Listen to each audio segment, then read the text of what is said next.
Early impact of Mesoamerican goods in Iberian society. The early impact of Mesoamerican goods on Iberian society had a unique effect on European societies, particularly in Spain and Portugal. The introduction of American miracle foods was instrumental in pulling the Iberian population out of the famine and hunger that was common in the 16th century. Maize, corn, potatoes, turkey, squash, beans, and tomatoes were all incorporated into existing Spanish and Portuguese cuisine styles. Equally important was the impact of coffee and sugar cane growing in the New World, despite having already existed in the Old World. Along with the impact from food, the introduction of new goods such as tobacco also altered how Iberian society worked. One can categorize the impacts of these New World goods and foods based on their influence over the state, the economy, religious institutions, and the culture of the time. The power and influence of the state grew as external entities, i.e., other European nations, became dependent on Spain for these new goods in the early 16th century. The economies of both Portugal and Spain saw an enormous increase in power and luxury goods and foods. Several of the goods and foods brought to the Old World appealed to the lavish tastes of the upper classes. The difficulties involved in gaining this goods led them to go for higher prices and their elite status amongst the rich. Cocoa, cocoa,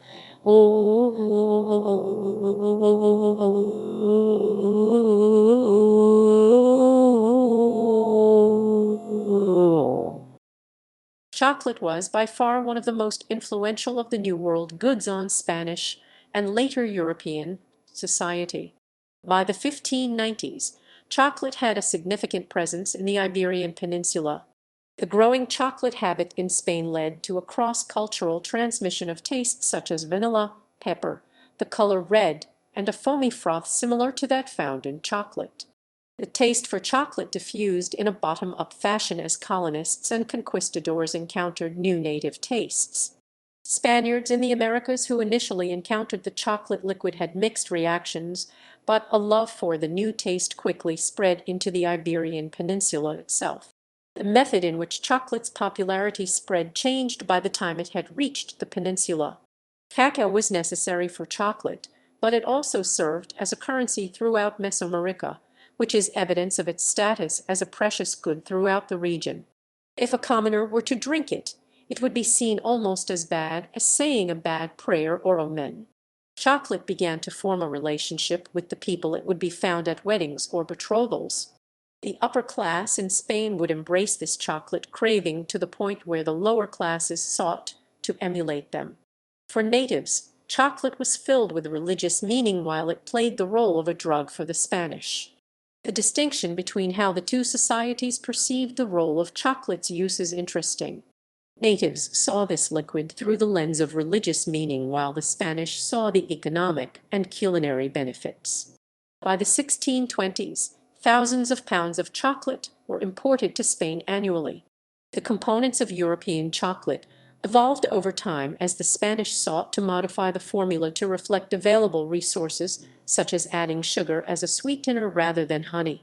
Chocolate started a lavish item in the diets of the Spanish nobility, but eventually became an accessible commodity for all members of Spanish society. While the initial interest in chocolate for the Spanish was hampered by negative stigmas, i.e., that chocolate drinking was a form of idolatry, chocolate went on to become one of the most desired and influential goods from the New World. Sugar. While initially a crop of the Indian subcontinent, the cultivation of sugar in the New World had significant effects on Spanish society. New World sugar cultivation added to the growing power of the Spanish and Portuguese economies while also increasing the popularity of slave labor, which had severe impacts on African, American, and European societies. Sugar started off as a mark of social status amongst the upper classes, but gradually trickled down towards the lower classes. This desire for sugar reflected social reasons other than simply a biologically pleasing taste for the tongue. Sociologist Pierre Bourdieu argues that subjective pleasures, such as a taste for sugar, reflect social constructs and often are determined by those in power. Bourdieu's argument certainly suggests that the popularity of sugar in Iberian society was a result of the perceived value placed on it by the upper classes whom held power. Coffee.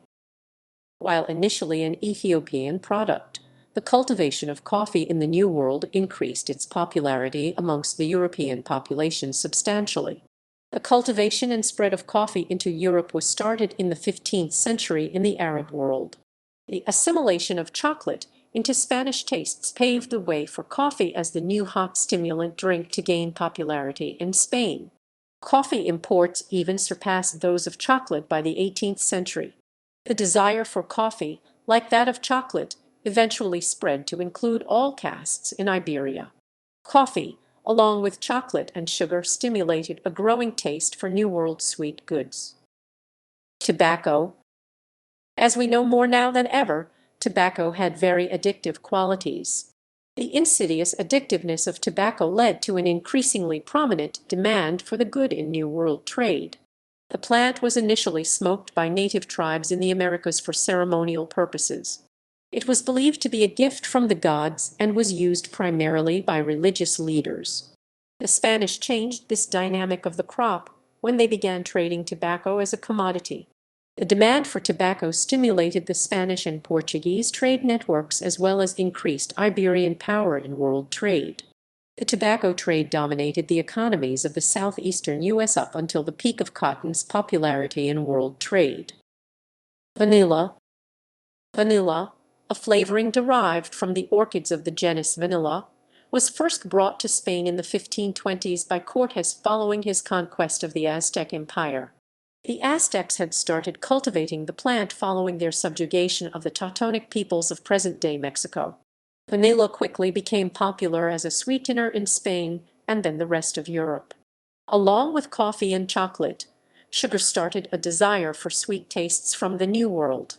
The crop eventually spread down to the rest of European society and has become an incredible common good in European society.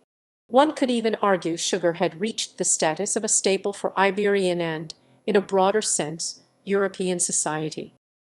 Staples. Several foods that came from the New World rapidly became staples in Europe. Examples of European dependence on Mesoamerican foods can be found in Ireland with the potato and in Italy with the tomato. Maize. Maize. Columbus encountered and noted the cultivation of maize on all of his voyages. The Aztecs and Mayans of Central America had long cultivated several forms of the crop before its introduction into Europe. Traders and merchants brought corn back to Europe in the 16th century where, due to its ability to grow in diverse regions, the crop spread rapidly in popularity. Maize became a pivotal crop in the Turkish Empire and the Balkans by the mid-16th century. Maize became a necessity for the growing Ottoman armies and was noted for its productive harvests. The fact that corn had reached the Ottoman Empire by the mid-16th century certainly suggests it was a prevalent crop in both Spain and Portugal at the time. Squash. The native populations of the Americas had long relied on squash, along with corn and beans, as prime staples for their peoples. The Spanish who brought this crop back to Europe found similar practical use in the crop and adopted it as a staple. Squash was known in the Turkish Empire by 1539. This could have possibly been the result of goods brought from expelled Spanish Jews and Muslims. If this is true, then it raises an interesting question about how the expulsion of Jews and Muslims from the Iberian Peninsula altered the rest of the Old World. Jews and Muslims leaving the peninsula would bring with them goods, customs, and traditions from Spain to their new homes. This certainly could have been the reason why squash had reached the Ottomans in the early 16th century. Beans. While beans have long been around in Europe and Asia, common, lima, and ceiba beans are a few of the new types of beans that were introduced to Europe following Columbus's initial voyages. Natives had long recognized the protein-rich benefits of beans. The Spanish were quick to adopt the new beans into their diets. Tomatoes. Tomatoes had long been popular in South America, where the native peoples of Peru grew and traded them. Cortez's conquests in the 16th century resulted in the crop's introduction into Spain and then Europe. The crop grew well in Mediterranean soils and quickly grew in popularity. The first discovered cookbook with tomato recipes was published in Naples in 1692. 17. Culinary historian Alan Davidson argues that the tomato and potato were initially treated with suspicion due to their similarity to the poisonous belladonna plant. This explains why Spanish society was initially slow to incorporate the tomato into their diet relative to the initial popularity of other foods, such as chocolate and maize. Turkey. Spaniards had encountered domesticated turkeys in Panama in 1502. These turkeys were part of a pre-existing land trade route throughout Central and South America carried out by various native peoples. The Spanish then brought the turkey back to Spain, where it became a popular new type of meat eaten by the masses. New peppers, peppers. Columbus had recorded at least two new types of peppers following his first voyage. Spain, following Columbus's initial encounter, gradually incorporate these new peppers into their diets and spread them throughout Europe. The spread of peppers in the Old World was dependent on pre-existing trade networks through Europe, Africa, Asia, and the Near East. The Portuguese and Ottomans were more influential in the diffusion of the Mesoamerican food complex across Europe than the Spanish, who introduced the crops in the first place. By 1543, the first European illustrations of peppers were published in a German herbal. Peppers from the New World began to replace the pre-existing peppers from Africa and Asia. Potato. The tuberous crop known as the potato originated in the southern region of Peru. The potato served as the principal staple crop for the Inca Empire and was met with similar popularity in the Spanish Empire. Spanish armies and workers adopted the crop as a staple because of the relative ease associated with its production. Peasants also adopted the crop as the 16th century progressed. The potato continued to spread rapidly throughout Europe, where, by the 19th century, it had replaced the turnip and rutabaga as the principal food staples. Other influential goods. The influence of goods and foods from the Americas spread into other aspects of Iberian life aside from playing lavish and staple roles. Cotton. Cotton. Cotton was originally cultivated by the inhabitants of the Indus Valley. While Europe had contact with the crop before the discovery of the New World, its use and popularity increased dramatically following the incorporation of cotton plantations on newly acquired American lands. Columbus encountered woven cotton fabrics in Nicaragua and Honduras during his fourth voyages. While cotton's spread into Europe was gradual, it came to revolutionize fabric production in the Old World. This crop, along with many others in the Americas, led to an increasing demand for slave labor. Cotton would reach the peak of its cultivation during the Industrial Revolution in Europe. Rubber.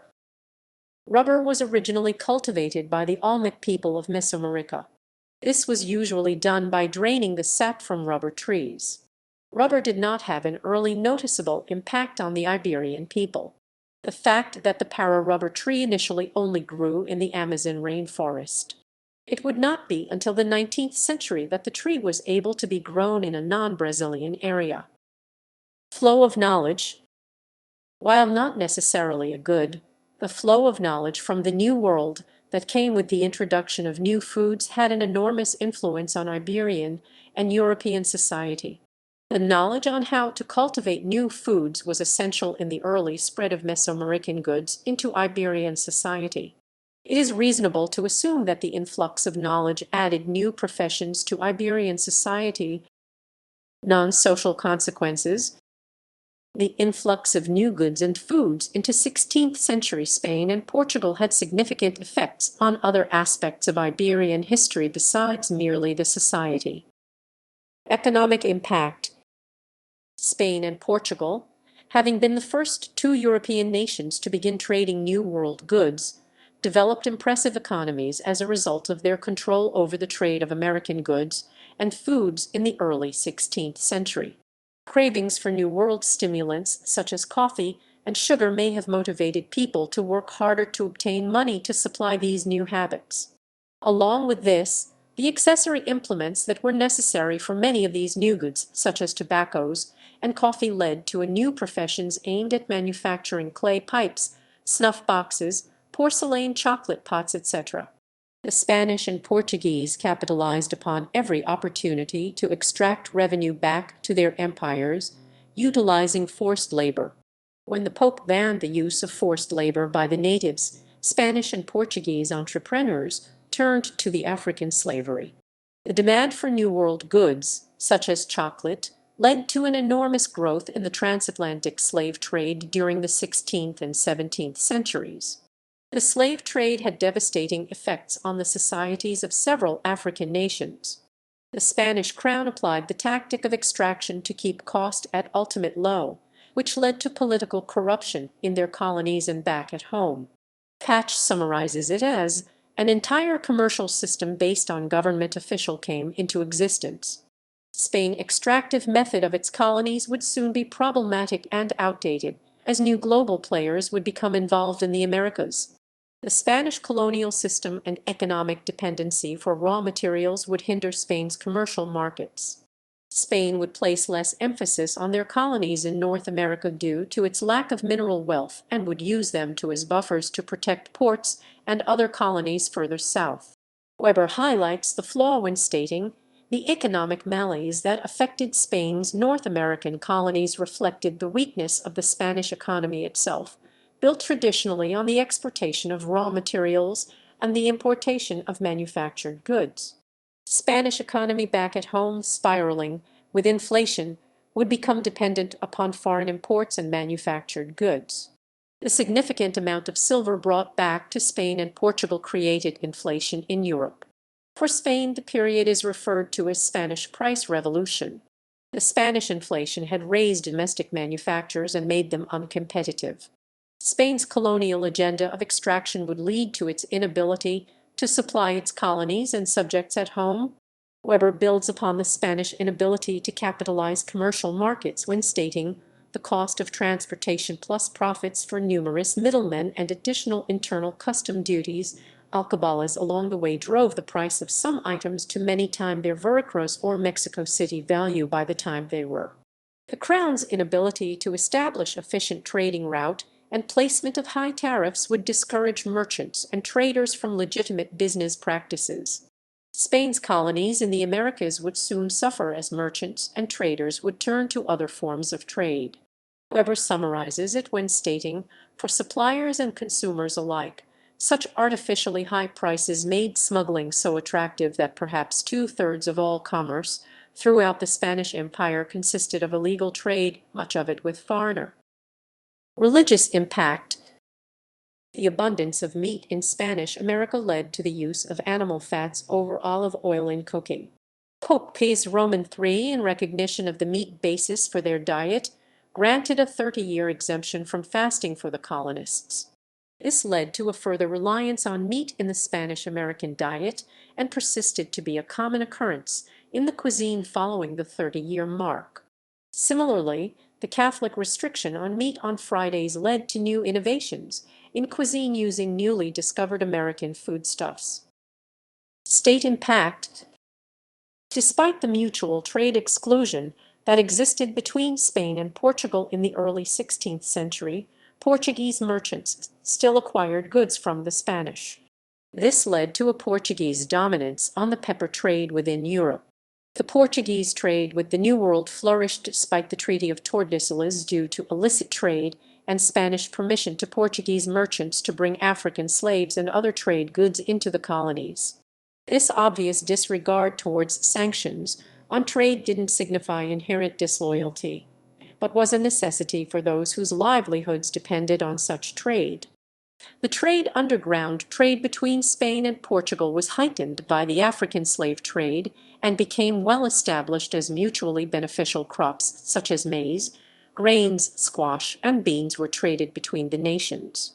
Venice, Genoa, and Florence, among other Old World nations, depended on Iberians for New World goods in the early 16th century. If not for the incorporation of American miracle foods, Europe may have not pulled out of its 16th century cycles of hunger and starvation. The dependence on Spain and Portugal for New World goods perpetuated their colonization throughout the world. This, in turn, led to Spain and Portugal becoming the two leading world powers in the 16th and 17th centuries. The enormous wealth being extracted from the Americas and poured into the Spanish society would lead to corruption at home and in the colonies. Corruption and accumulation of vast resources at the top of the food chain had some ripple effects throughout the core countries. Corruption ran high from the top of the system, beginning from the crown in Spain and spread throughout the colonies. Royals, elites, government officials, and merchants grew significantly wealthy in a short period of time. Patch points out that state played a leading role in capital accumulation under colonialism. Corruption was therefore an integral and necessary part of the state system. Government officials played a key role in the system in which they helped mobilize and invest capital, channeled the surplus away from the producers, and then split the profits with their merchant partners. Merchant status increased as corruption increased, playing a key role in spreading different commodities and ideas. One recorded instances of corruption occurred when the crown needed revenue, such as in times of war. The sale of magistracies began in the 1670s, when the government of the last Habsburg king, Charles Roman II, introduced the measure in a desperate attempt to tap all possible sources of revenue. Technically not sold, but a post was usually granted to worthy subject who had performed monetary service for the king. Corruption ran high as the sale of a post became more commonly sold than given away. Cultural impact. By the late 1630s, it was increasingly common to find depictions of chocolate accoutrements in still life paintings.